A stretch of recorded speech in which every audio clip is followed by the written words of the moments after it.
Hello guys, in today's video I'm gonna show you how to fix Genshin impact lag easy and quick. If you want to fix it, all you need to do first just type here background apps,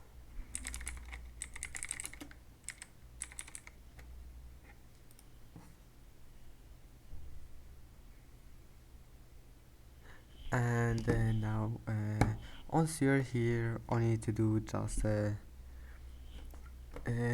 make sure it's turned off. Maybe you'll find it like that. Just turn it off and then go back, right click, go to task manager, and now once you're here just close all the applications that you don't need.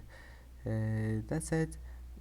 Just right click on it and click in task, and that's it. I hope that can help you, and that's it for today's video. Don't forget to like and don't forget to subscribe, and thank you for watching this video until the end, and see you in the next video.